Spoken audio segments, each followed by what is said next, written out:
ಹಾಸನ ಸೇರಿದಂತೆ ರಾಜ್ಯಾದ್ಯಂತ ಹೃದಯಾಘಾತದ ಪ್ರಕರಣಗಳು ಜಾಸ್ತಿ ಆಗ್ತಾ ಇರೋದ್ರ ಬಗ್ಗೆ ನಾವು ಮಾಹಿತಿ ಕೊಡ್ತಾ ಇದ್ವಿ. ಬಟ್ ಈಗ ಸಾರ್ವಜನಿಕ ವಲಯದಲ್ಲಿ ಒಂದು ಚರ್ಚೆ ಕಾರಣ ಆಗ್ತಾ ಇದೆ. ಅದೇನು, ಮುಖ್ಯಮಂತ್ರಿಗಳ ಟ್ವಿಟರ್ ಖಾತೆಯಿಂದ ಹೊರಬಿದ್ದಂತಹ ಟ್ವೀಟ್ ಕೂಡ ಅದನ್ನು ಪುಷ್ಟೀಕರಿಸ್ತಾ ಇದೆ. ರಾಜ್ಯದಲ್ಲಿ ನಿನ್ನೆ ಒಂದೇ ದಿನ 8 ಜನ ಹೃದಯಾಘಾತದಿಂದ ಸಾವನ್ನಪ್ಪಿದ್ದಾರೆ. ಕೋವಿಡ್ ಲಸಿಕೆಯಿಂದ ಹೃದಯಾಘಾತದ ಸಾವು ಸಂಭವಿಸ್ತಾ ಇದೆಯಾ ಅನ್ನೋ ಪ್ರಶ್ನೆ, ಚರ್ಚೆ ಎಲ್ಲಾ ಕಡೆ, ಎಲ್ಲಾರ ಮನೆಯಲ್ಲೂ ದಿನ ಬೆಳಗಾದ್ರೆ ಇದೇ ಚರ್ಚೆ. ಸಿಎಂ ಸಿದ್ದರಾಮಯ್ಯ ಅವರು ಬೇರೆ ಟ್ವೀಟ್ ಮಾಡಿಬಿಟ್ಟಿದ್ದಾರೆ. ಅಧ್ಯಯನ ನಡೆಸಿ ವರದಿ ಸಲ್ಲಿಸುವಂತೆ ಇನ್ನೊಂದು ಕಡೆಗೆ ಸರ್ಕಾರ ಸಮಿತಿಯನ್ನು ಕೂಡ ರಚನೆ ಮಾಡಿದೆ. ಜಯದೇವ ನಿರ್ದೇಶಕ ಡಾಕ್ಟರ್ ರವೀಂದ್ರನಾಥ್ ನೇತೃತ್ವದಲ್ಲಿ ಸಮಿತಿಯನ್ನು ರಚಿಸಲಾಗಿದೆ. ಅಧ್ಯಯನ ವರದಿ ಬರಲಿ ನೋಡೋಣ ಅಂತ ಆರೋಗ್ಯ ಸಚಿವರು ಹೇಳ್ತಾ ಇದ್ದಾರೆ. ಬಟ್ ಶಂಕೆ ಹಂಗಿರಬಹುದು ಅಂತ ಸಿದ್ದರಾಮಯ್ಯ ಅವರ ಟ್ವಿಟರ್ ಖಾತೆಯಿಂದ ಹೊರಬಿದ್ದಿರುವಂತಹ ಟ್ವೀಟು ಇನ್ನಷ್ಟು ಭಯವನ್ನ, ಭೀತಿಯನ್ನ ಉಂಟು ಮಾಡಿಸ್ತದೆ. Because vaccine first dose, second dose ಬಿಟ್ಬಿಡಿ, ಬೂಸ್ಟರ್ ಡೋಸ್ 3 ಡೋಸ್ ತಗೊಂಡವರು ಕೂಡ ನಿಮ್ಮ ನಡುವೆ ಇದ್ದಾರೆ. ಕೋಟ್ಯಾಂತರ ಜನ, 140 ಕೋಟಿ ಜನರಿಗೂ ವ್ಯಾಕ್ಸಿನೇಷನ್ ಪ್ರೋಗ್ರಾಮ್ ಅನ್ನ ಇಟ್ಕೊಂಡಿತ್ತು. ದೇಶದ ಪ್ರಧಾನಿಯಿಂದ ಹಿಡಿದು ಜಸ್ಟಿಸ್ ಇಂದ ಹಿಡಿದು ಎಲ್ಲರೂ ಹಾಕೊಂಡಿದ್ರು. ಈಗ ಎಲ್ರಿಗೂ ಕೂಡ ಇಂಥದ್ದೊಂದು ಚರ್ಚೆ ಬಂದಾಗ ಎಲ್ರಿಗೂ ಭಯ ಆಗುತ್ತೆ. ಸೊ ಡೇಟಾ ಸಪೋರ್ಟ್ ಇಲ್ಲದೆ ಇದನ್ನ ಹೇಗೆ ಮಾತಾಡ್ತಾ ಇದ್ದಾರೆ ಅನ್ನೋದು ಒಂದು. ಆಮೇಲೆ ಈಗಲೇ ಕನ್ಕ್ಲೂಷನ್ ಬರೋದಕ್ಕೆ ಆಗಲ್ಲ. ಡೇಟಾ ನಾವು ತಗೊಂಡಿದ್ದೆಲ್ಲ ಯಾವಾಗ 2022 ಅಂತಂದ್ರೆ ಹೆಚ್ಚು ಕಡಿಮೆ 3 ವರ್ಷ ಆಯಿತು. 3 ವರ್ಷದ ಮೇಲೂ ಕೂಡ ಆ ಲಸಿಕೆ ದೇಹದಲ್ಲಿ ಪರಿಣಾಮಕಾರಿಯಾಗಿದೆಯಾ ಅಂತಕ್ಕಂಥದ್ದು ಮೊದಲು ಅಧ್ಯಯನ ಆಗಬೇಕು. ಆಮೇಲೆ ವ್ಯಾಕ್ಸಿನ್ ಅಂದ್ರೆ ಏನು? Inactivated virus, dead virus. So ಹಾಗಾಗಿ ಈವನ್ ICMR ಕೂಡ ಇದನ್ನ ಸಪೋರ್ಟ್ ಮಾಡಿಲ್ಲ. ICMR ಕೂಡ ಇಲ್ಲ ಅಂತ ಹೇಳಿದೆ. ಬಟ್ ಚರ್ಚೆ ಹುಟ್ಟಾಕಿದ್ದಾರೆ.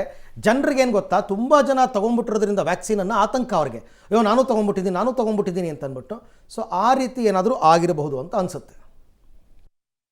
ನಮ್ಮ ಜಯದೇವ ನಿರ್ದೇಶಕರು ಏನು, ನಾವು ಹಿಂದೆ ಮುಖ್ಯಮಂತ್ರಿಯವರೇ ಕೋವಿಡಿಂದ ಆಗ್ತಾ ಇರತಕ್ಕಂಥ ಪ್ರಕರಣಗಳ ಬಗ್ಗೆ, ಪ್ರಕ್ರಿಯೆಗಳ ಬಗ್ಗೆ ಒಂದು ಸಮಿತಿಯನ್ನು ಮಾಡಿ ಅದ್ರ ಬಗ್ಗೆ ವಿಚಾರಣೆ ಮಾಡಿ ಅಂತ ಹೇಳಿದರು. ಅದಕ್ಕೆ ಒಂದು ಸಮಿತಿಯನ್ನು ಜಯದೇವ ನಿರ್ದೇಶಕರ ಒಂದು ನೇತೃತ್ವದಲ್ಲಿ ಒಂದು 10 ಜನರ ಒಂದು ಸಮಿತಿಯನ್ನು ಮಾಡಿದ್ದು. ಸೊ ಈಗ ನಾವೇನು ಮಾಡಿದ್ದೀವಿ, ಅದು ದೊಡ್ಡ ವಿಷಯ. ಅದು ಯಾಕಂತ ಹೇಳಿದ್ರೆ ಭಾಳಷ್ಟು ಸಂಶೋಧನೆ ಬೇಕಾಗ್ತದೆ ಮತ್ತು ಭಾಳಷ್ಟು ವಿಷಯಗಳನ್ನು ತಿಳ್ಕೊಳ್ಬೇಕಾಗ್ತದೆ.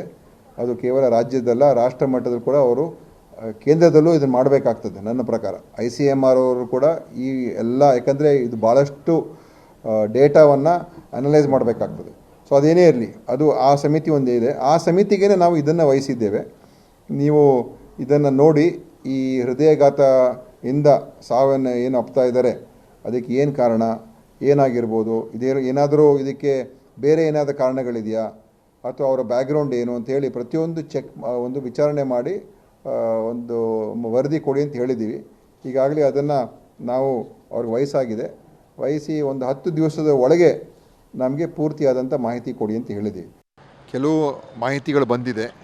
ಆ ಆಧಾರದ ಮೇಲೆ ಈಗ ನಾವು ಜಯದೇವದ ನಿರ್ದೇಶಕರ ಅಡಿಯಲ್ಲಿ ಒಂದು ಸಮಗ್ರ ತನಿಖೆಯನ್ನು ಮಾಡಿ, ಸಂಶೋಧನೆಯನ್ನು ಮಾಡಿ ನಮಗೆ ತಿಳಿಸಬೇಕು ಅಂತ ಹೇಳಿದ್ದೀವಿ. ಯಾಕೆಂತ ಹೇಳಿದ್ರೆ ಇದು ಈಗ ಇತ್ತೀಚಿನ ದಿವಸಗಳಲ್ಲಿ ಯುವಕರಿಗೆ ಹೆಚ್ಚಾಗಿ ಇಂಥ ಹೃದಯಾಘಾತಗಳು ಅಥವಾ ಅವ್ರು ಕ್ಯಾನ್ಸರ್ ಪೀಡಿತರಾಗ್ತಕ್ಕಂಥದ್ದು ಇದೆಲ್ಲ ಕೂಡ ಕಾಣ್ತಾ ಇದ್ದೀವಿ. ಅದು ಒಂದು ಕಡೆ.